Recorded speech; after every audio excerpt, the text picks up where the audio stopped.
Hi everyone, I'm your host Jessica for Group 2 and I'm joined by Beth and Evie. Say hi guys. Hey. Hi!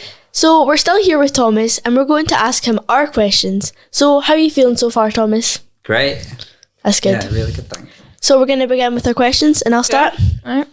Okay, so my first question is, what do you wish more people understood about addiction and the recovery journey? Well, great question. I think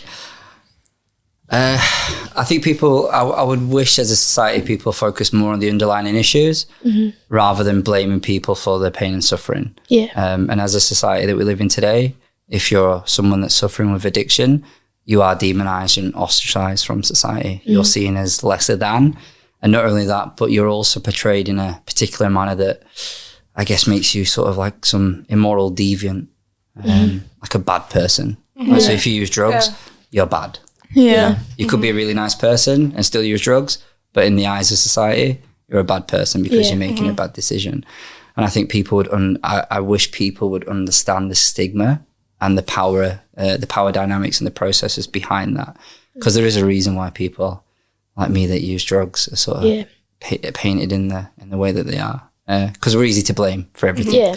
And that goes across multiple different things in society today as well. But I wish people understood how hard it is to actually come out and try and seek support.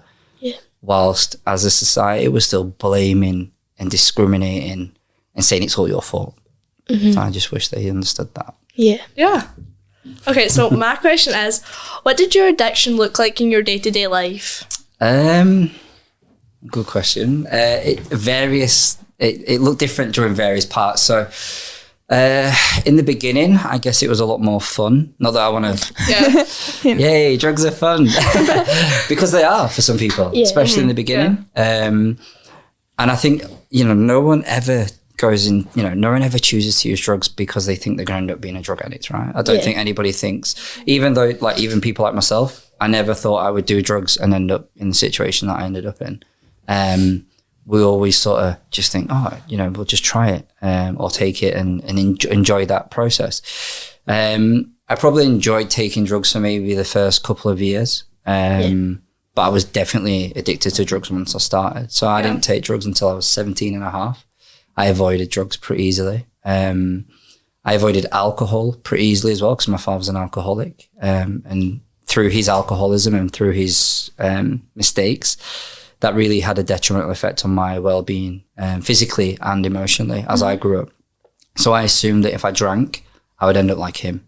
So I was kind of put off alcohol. Like I wasn't a kid at like 14, 15 that would go drinking on a school field or anything like that. That never really appealed to me. Although I did try alcohol a couple of times, it certainly wasn't something that I really enjoyed or liked, even thinking about taking. But first, when I was 17 and a half, I took cocaine, which was the first drug that I ever took. And I instantly just became like, I don't want to use the word hooked, but that's the word I use. But I really enjoyed what it did for me. And I was using drugs to escape. I wanted to feel nice about myself. I wanted to feel worthy and have friends and feel a connection and all those things that I didn't really feel throughout my entire life. And of course, drugs, and we never really talk about this, but drugs are addictive. They change your brain. They change your manner of thinking. They have a lot of effects that sometimes feel good, especially in a short space of time. And I forgot what the question was, but what was the question again? Like, what does it look like in your day-to-day life? Right. Okay. So in the beginning, fun, glamorous, I guess.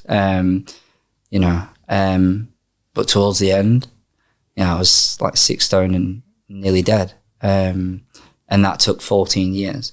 So there was times where I would use drugs and be employed and have great career. I had a very good career, even whilst being a drug addict. I worked in the education sector as a business development executive. So I had a fancy job, fancy office, all of that, nice clothes. I looked pretty similar to what I look today, probably healthier and younger. But I was still a raging drug addict. But you don't really tell anybody that, do you? Yeah. And I would go to work in the office and everyone would be like, especially on a Monday morning, they'd all be hungover because they drank excessively at the weekend and evenings and stuff. But I never really drank and they all knew that. Yeah. So I think I was the last person that they would ever suspect to use drugs. And I always would love to go back to like just a day in the office And when people are moaning about being hungover, I could go, oh, well, do you know what? I snorted 6 grams of ketamine last night and I feel a bit shit today, and just see what happens, But they're not the conversations we're allowed to have at work for all sorts of reasons. Rightly or wrongly. But there was times where I guess drugs was like felt good and didn't really affect my life in a negative. But definitely, for 99% of my addiction was awful. I hated taking drugs. Despite what we believe, I think, about people who use drugs, I think we have this, again, stigma towards people that we think that they choose it because it's like,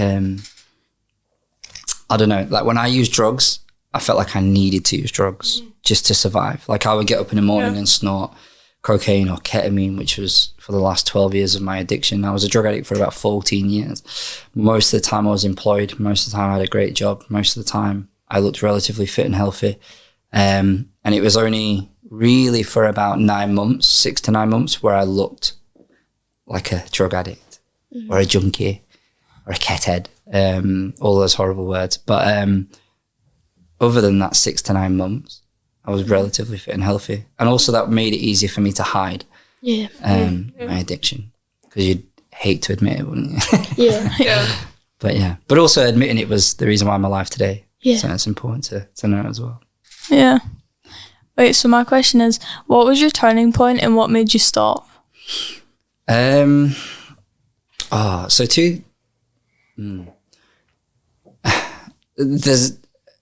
wasn't one singular moment, like there wasn't a eureka moment where I was like, I'm going to stop right now. Like, don't get me wrong, there was millions of times I had that thought, like this would be my last gram or ounce or whatever, right? This would be my last line.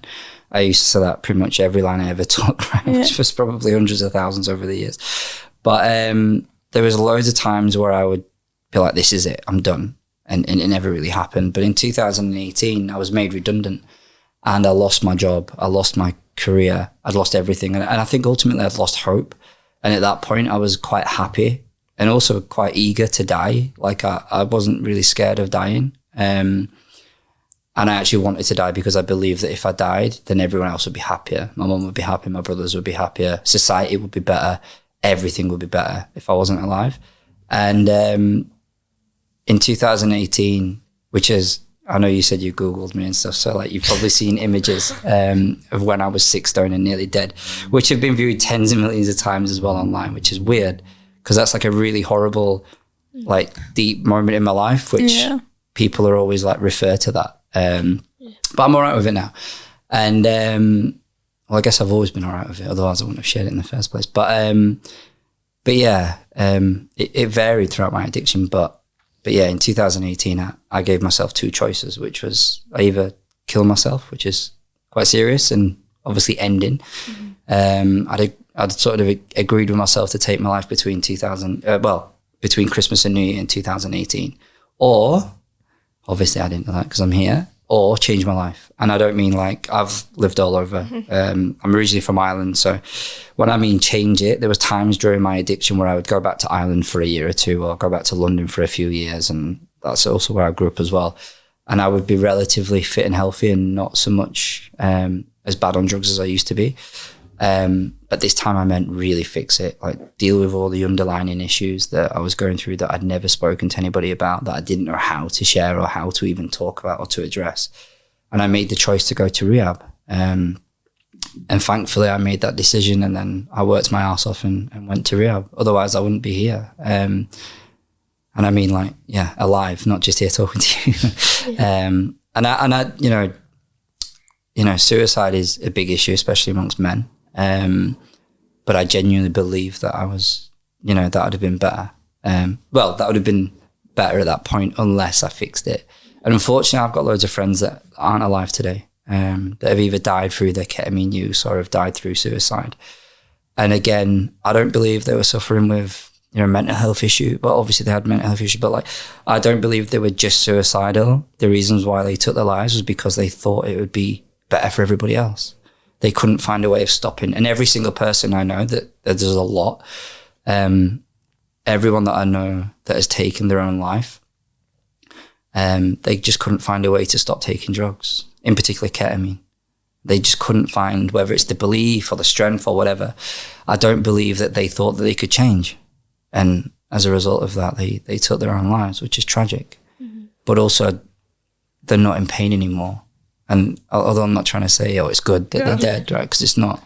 I'd rather them be alive and well. Yeah. But then also, sometimes I think, well,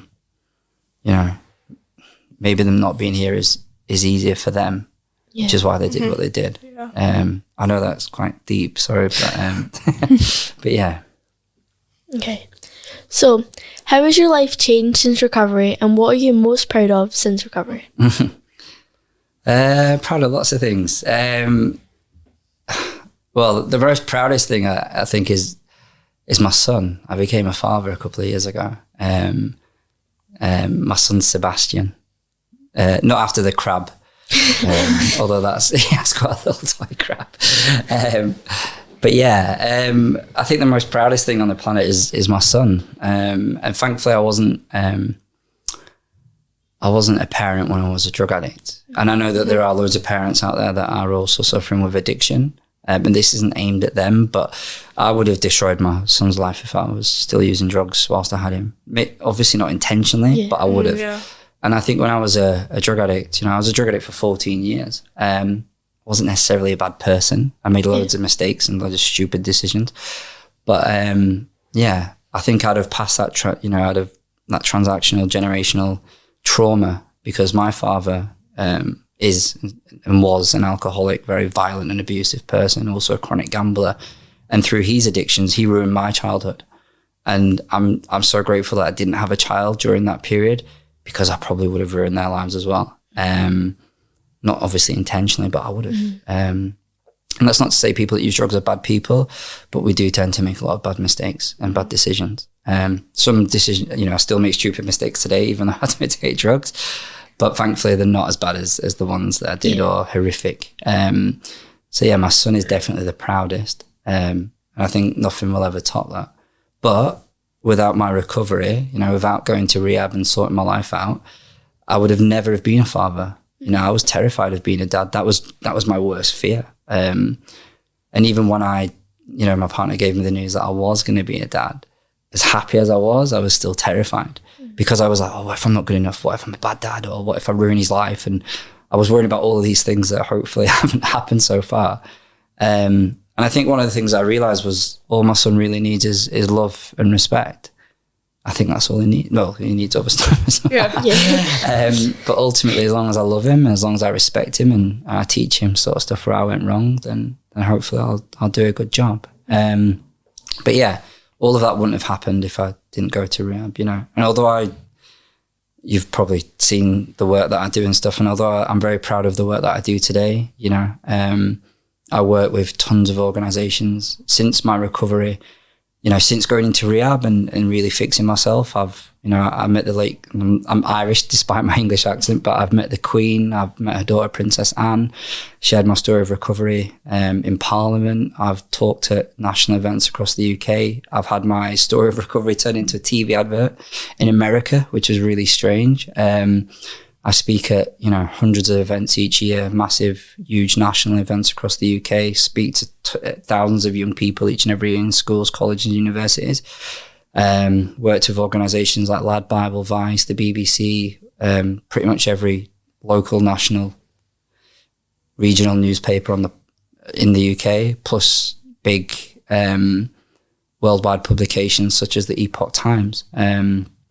And done loads of stuff like that and gained tens of millions of views online and all that crap, which really means nothing, especially when I compare it to being a dad. That is the best thing. Yeah. Okay, my next question is, how would you describe yourself before ketamine and drugs entered your life? How would I describe myself? I probably wouldn't have wanted to. Well, actually, I would have.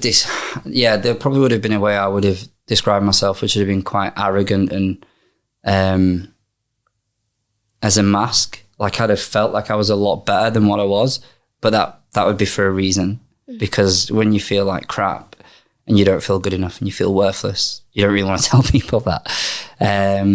which is a shame. But I would have probably been, I was quite cocky and arrogant. But I was like that because I couldn't really tackle with how I was really feeling. So it was all bravado and I nearly swore again.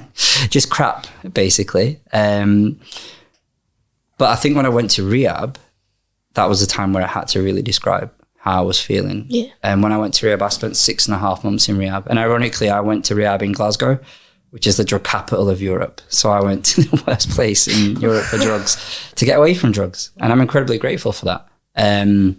It was really difficult. It was hard. And it should be, because real change is a lot of hard work. And if it wasn't, then it's really not worth it.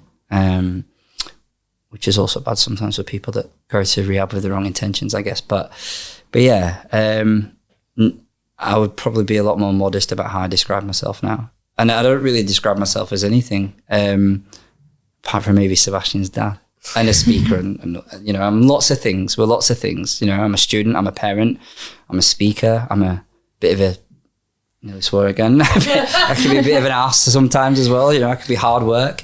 I think sometimes we attach labels when they're not really necessary. Yeah. But ultimately, I'm just a human being that's trying to learn and grow. And I think that's what we should really focus on as a society. But we don't, do we? We care about all the other crap that, yeah. Okay, well, my next question is, we ask this to everyone we interview. Mm-hmm. So it is, do you think Jaffa cakes are a cake or a biscuit? Very serious matter. Yeah. Well, I know Jaffa cakes don't have milk in it because my son's like lactose intolerant and all that. And he's 2, nearly 3 now. But he likes Jaffa cakes. Are they? Oh, this is, so in Yorkshire, there's a big debate about whether it's a tea cake or a bun. And you call it a roll, which is even more confusing, especially for someone that travels between the two places every week. Is a Jaffa cake a biscuit? Yeah, I think a biscuit or a cake. Mm-hmm. Well, it is called a Jaffa cake, which implies it is a cake. But then I think it's a biscuit. Okay. Mm-hmm. Yeah. Because a cake tends to be in a thing that, I don't know. Maybe if they want to send you loads, you can have a big experiment. But yeah, I think it's a biscuit. Yeah. Biscuity cake. Yeah. Well, it doesn't really matter as long as it tastes good. Yeah, I know. It's the taste that matters. I know. Yeah. Unless you eat millions of them, and then that's another addiction, isn't it? But yeah. Have you got any questions for these guys? Yeah. It's kind of a continuation of the conversation that I had with the other group, which was are you all at school together? Yeah. Have you had drug education in school? And if so, what was it like? I think why? And PSE, which is personal and social education, we've been told about alcohol and drugs and stuff and how it's bad, but not really focused on drugs really. And I think it would be good if we had someone who'd experienced that coming to the school, because I think that would help a lot of people. Yeah. But we haven't really had we've heard it about school and stuff, and we've obviously been told it's bad, but we've not really actually been taught about it properly. Why is it bad? Why do you think? No, it's bad to get addicted. I mean, we don't I don't really know much about it. Yeah. Well, yeah, I think drugs do bad things for you, but I think what we need to understand is the people that are using drugs, they're using it because they're trying to run away from something. Yeah. So for the person that's using drugs, when I was using drugs, it was definitely good. I felt like it was good, even though it destroyed my body and nearly killed me. But I believe that using drugs was helping resolve the issues that I was going through. And for a very long period of time, that was probably the case. But yeah, nice people use drugs as well. Yeah. But then again, that's not your fault, by the way. But I guess that relates to the stigma that's attached with drugs. Yeah. But also, there's plenty of other addictions, like TikTok, Fanta, Jaffa cakes. And for your generation in particular, you've got way more vices to be addicted to than I ever had. My phone was like a brick 3210, that the most advanced thing we had was Snake, and it wasn't even colourful screen or you couldn't watch films or anything like that. I think your generation is a lot more prone to unfortunately addictive behaviours and traits than mine maybe. You have a lot more resources to get addicted to stuff. But yeah, you should I'm trying to sell myself here now, but you should tell your teachers about me. Do you know what ketamine is? Isn't it like a Isn't horse it a drug? horse? So everyone says that. Yeah. Well, it is used by vets. So it is used to like knock out horses, or also the NHS use it as well. So if you got run over and you broke a leg or something, you'd probably be injected with ketamine. And ketamine was actually created on a battlefield during the Vietnamese War as an anaesthetic. So although everyone says horses, which I used to say horses, like everyone, it's ketamine in particular, which I was addicted to for like 12 years. There's this common misconception of it's just for horses. Yeah. I mean, it should be, because like all of my friends that are either dying of using it, or that are wearing nappies, or that are incontinent, or have to have the bladders removed and all of that. I wish they just thought it was just for vets, for vets to use as well. But yeah, it is actually used quite commonly across the NHS. And also, which I hate, but it's also used as part of therapy now as well. There's a big sort of push to be using ketamine-induced therapy. I'm sure you've all heard of Elon Musk. Oh, yeah. He takes ket all the time. Maybe it's why he's a bit crazy sometimes, but yeah. And also it's really weird, as someone that was a ketamine addict, when I watch him sometimes on interviews, like I'm very aware of, I'm like, the mannerisms and the stuff that he does is definitely indicated to me that's, that he's still, or that he's on ketamine at that particular moment in time as well. But yeah, it's used across, the guy from Friends, Matthew Perry. I remember when he died, like I had millions of reporters contacting me because I'm a famous ket head as well. But yeah, it's used in all sorts, in vets and the NHS, and for treatment as well. And I think now they're even looking at treating alcoholism with ketamine, which I'm massively against. That would be like giving ketamine addicts heroin to come off ketamine. Like, to me, even though it's a form of harm reduction, which I'm slightly more open to, I don't think that's a good idea. For multiple different reasons, which we don't have enough time to talk about for years. But yeah. What about ask these guys, the previous group, see at school, do you know people who take drugs, or the vaping, and what do you think? A lot of people. I think, personally, there should be a ban on vaping, because it's like really bad for you. Mm-hmm. But like, if obviously like my mum vapes and everything at like home, and I definitely don't want to vape.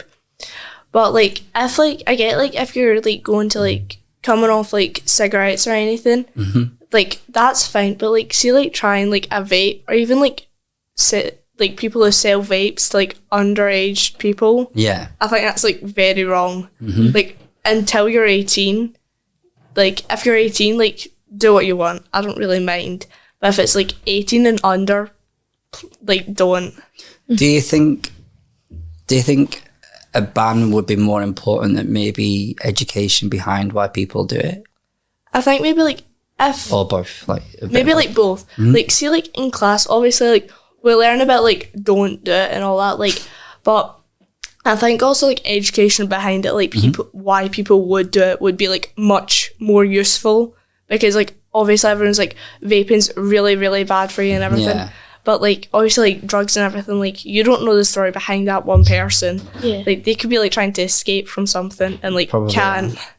But like I think we should like know background, like with people and all that, instead of just like being like vaping's bad, don't do it. Yeah. Because you could be like trying to escape from something, and obviously like you can't from it. Yeah, I think that's part of the problem as well. So I know that I also founded my own organisation which delivers drug educational programs in school, which I think is a radical form of drug education as well, because traditionally, the UK's drug education sort of stemmed from the DARE program, which was in America during like the 80s, where police officers in Los Angeles actually went into elementary schools, as they're called in America. And it was very fear-based. It was like, well, just say no. You've probably heard of that slogan, which has killed probably more people than it's ever helped, but and wasted billions. But a lot of the traditional drug educational programs at the moment are fear-based and have that narrative of just say no, like drugs are bad, using drugs make you a bad person. Well, using drugs doesn't necessarily make you a bad person. I know loads of people that aren't drug addicts, they're complete assholes. right? They don't need, sorry for swearing, but they don't need drugs to be like that, right? Yeah. I know plenty of people that make stupid decisions, whether they're on drugs or not. Like, I'm not on drugs anymore. I don't drink or do any drug. I still make stupid decisions. Thankfully, not as bad as they were. But like, also being a part of, you know, being a human being is learning from mistakes, hopefully quicker than some. But yeah, I think a lot of the issue I see, which is why I founded my organization in the first place, a lot of educational programs surrounding drugs, police officers or like officials going into schools, this is cocaine, this is ketamine, don't do it. Yeah. Well, that doesn't teach anybody anything. And also to a lot of people, like me, if I'm told not to do something, there's a huge part of me that's like, that's the first thing that I'm going to do. Yeah. Whether that's a rebellious thing, like a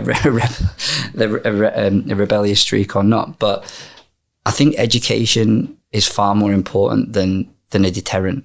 So like teaching young people, especially young people, because if you ever want to tackle addiction, which is rife, by the way, especially sort of the astronomical rise of ketamine use, like where I'm from, or where I used to live in Barnsley, ketamine has been available for the last 20, 30 years. And it's always been a pretty mainstream drug. It's only over the past 5 years or so where ketamine has been used in other places. And even in terms of the NHS, the urology department in Barnsley Hospital is the most used urologist in the whole of the UK that sees the most cases of ketamine, people that are using ketamine use. So that again tells you, but there's a whole socioeconomic reason for that as well. But, you know, I don't think people use drugs ultimately because they think it's cool. Yeah. Maybe that's the lie that we tell ourselves in the beginning. But yeah, it's a lot of the traditional education is trying to scare people. And that's just so wrong. You know, you should really have a critical dialogue and a really raw and honest conversation about why people use drugs. And as a speaker, like I speak to thousands of young people a year in schools, colleges and universities. And as well as all the other stuff that I do. But there are people that go into schools with lived experience like me, but like try to terrorize kids about drugs. And they're like, don't do drugs, you'll end up in jail, you'll end up with scars. And that's not the case for most people. You know, most people that I know that use drugs, even today, have never been to prison, have never been in trouble with the police. You know, so when you have people going in and painting drug use in a specific way or sort of pushing a particular narrative, it does more damage than good. But yeah, I think education is important. And also I think drug education should be as important as math, science and English, because math, science and English really aren't going to keep you alive, whereas understanding why people use drugs potentially could save your life. Unless you're stuck on a desert island and you need to like learn how to make a fire, which is science. But other than that, you know, it should be seen as a key and core subject. I could talk about that for wait, how was like your rehab journey? Like how was it in there? Tough. I think everyone has this perception of rehab being safe and loving, and we all go and do yoga and hug trees every day, and you know, and we did that a little bit. We planted trees, I hugged trees, we did yoga, we did all that stuff. We had, you know, meditation sessions and all of that as well, and therapy of every kind, of every sort. But also like I was a drug addict. I was a person that used drugs for 14 years. I never saw heroin. Not that there is a hierarchy, but not that I'm better or worse. But just to give you an indication, like I never saw heroin until I went to rehab. And I was in rehab, I think, for 3 days. And I saw that the guy that was in the room next to me was using heroin. I'd never seen heroin in my entire life until I went to rehab. So although we have this perception of it being safe, it's a really unsafe place as well. I don't mean necessarily physically, but like, well, obviously if you're using drugs, there's a physical element. But yeah, rehab isn't as safe and as kind and as loving as what everyone thinks. But also I had some of the best times of my life in rehab. And also if I didn't go to rehab, then I wouldn't have been, you know, I wouldn't be here today. And that's a fact. But also statistically, rehab and all and every other kind of treatment doesn't work for everybody. Like I was actually invited to a graduation a couple of months ago by the rehab. And I left rehab like 7 years ago. And when I lived there was 31 people, including me. So me and 30 other people that lived in a big house, which sounds great, right? But it was really difficult. But also like it should be hard. Like changing your life should be hard, because if it's easy, it's not really worth it. And also if you are changing and it was easy, you're probably haven't done enough work in the first place. And but unfortunately, probably more than 20 of those people are dead through their drug use. At the graduation, there was probably about 15 people that were invited that were there graduating, and that's during the last 7 years. So if you imagine, generally people go into rehab for either a detox, which is like 4 to 6 weeks, or a 3-month program, or I was very fortunate, I was in there for 6.5 months. Well, technically 6, but they couldn't move me to the next part until a place became available. So I spent 6.5 months. But I did have a 6 months worth of funding to do that anyway. But so if you think of the amount of people that have gone in and out of rehab for like 4 weeks, 3 months or 6 months, and only 15 people were at graduation at the end of 7 years, it's really grim. But again, I think it emphasizes the fact that, you can try and force people to change as much as they want, but until they're actually genuinely ready to change and prepared to work your backside off to do it, then you're not. I couldn't stop you from, you can lead a horse to water, but you can't force it to drink, sort of thing. But yeah. That was a really long question, sorry. Answer, sorry. That's all right. Okay, so that's all we have time for today. And on behalf of all the young reporters, we want to thank Thomas for coming on the podcast with us. Thank you. So do you have any socials where people can find you, Thomas? Yeah, another addiction. But I have Instagram, which is T_Delaney. I had to look at that. And I've also got my website, which is www.thomasdelaney.co.uk. Or you could Google me and put drugs after my name. And that's my corner of the internet, because there is a famous footballer with the same name, but he wasn't a drug addict. He was earning hundreds of thousands of pounds a week. So don't get the two confused. But check it out if you want. Mm-hmm. So I've been your host for Group 2, Jessica, and I've been joined by Beth and Evie. For more Young Reporters content, remember to follow us at Lanark UC Podcast on YouTube, Spotify, TikTok and Instagram. Thank you all for watching. Bye. Thank you. Bye. Bye.